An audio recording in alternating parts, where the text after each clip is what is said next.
un podcast du COMED, le Comité pour la santé des exilés.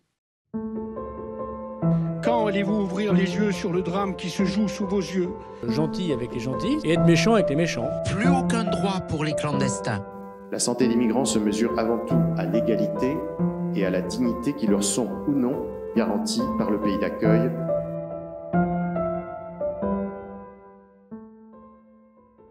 Mot de passe erroné.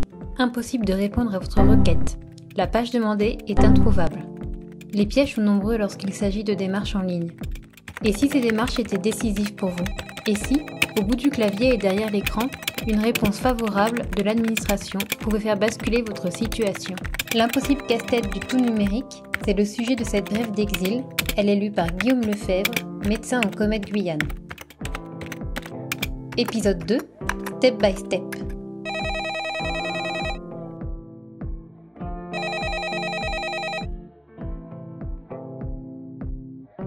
Deux titres pour cette famille sans papier.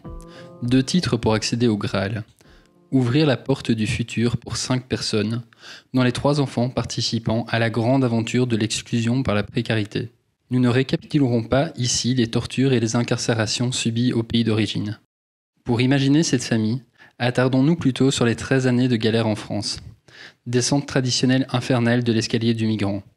Échec à l'asile et aux demandes de régularisation pour santé psychique. On oublie les OQTF et l'IRTF finales. On évitera bien sûr la description pénible et répétitive des traumatismes, des effets de l'exclusion, de la honte sociale et économique. Récits pénibles, souvent peu transmissibles. On ne prêchera pas non plus, comme pour défendre un droit exceptionnel, les qualités considérables des parents et de leurs 3 enfants scolarisés, qui se sont tenus à carreau 6 années en algéco d'hébergement d'urgence mobile, cachant aux camarades et à leurs parents leur vie de misère. Le 5 mars 2024, une porte particulièrement coriace et grippée s'entrouvre soudain, celle de la préfecture en ce qui concerne l'obtention d'un titre de séjour. Pour la première fois, les parents obtiennent ces titres. Ils s'inquiètent de les avoir le plus vite possible en main pour accéder aux droits afférents, travailler, sortir de précarité, assurer les chances de l'intégration juridique et pouvoir, dans 1 an, justifier d'une activité contributive au renouvellement du titre. Il faut faire vite pour ne perdre aucune chance. Ainsi, le 5 mars, à la réception du message miraculeux, ils essaient de prendre un rendez-vous à la sous-préfecture d'Isère, lieu attendu pour récupérer les titres. Mais l'inscription est impossible, le site refuse leur numéro d'immatriculation. En revanche, et contre toute logique, le site accepte sans difficulté ce numéro pour un rendez-vous en préfecture.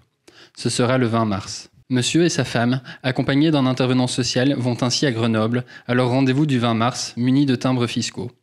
On leur dit que les titres de séjour sont à la sous-préfecture, à 60 km, où ils n'ont pas rendez-vous. Inquiets, ils se renseignent par téléphone, on les rassure. Ils peuvent récupérer les titres sans rendez-vous. Ils s'y rendent immédiatement avec leur accompagnant. Oui, les titres de séjour sont là, leur dit-on. Mais, ajoute-t-on, vous devez prendre un rendez-vous pour les récupérer. Pourtant, aucune file d'attente en vue. Ils expliquent l'impossible prise de rendez-vous en ligne. Rien n'y fait. Prenez rendez-vous en ligne.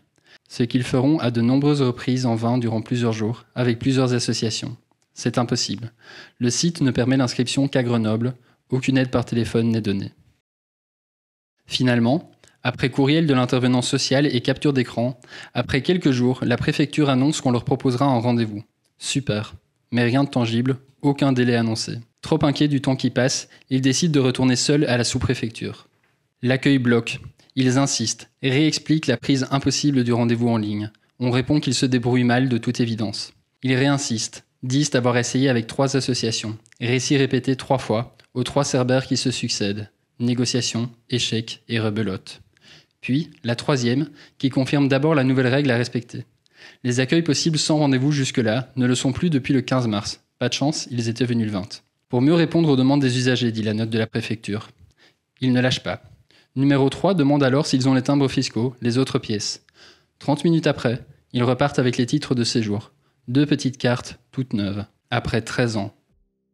Précisons pour conclure que le titre était édité depuis décembre. Le SMS annonçant l'émission du titre reçu le 5 mars. Mieux valait ne pas trop attendre, ni trop obéir aux règles. Vive la dématérialisation pour une vie plus facile.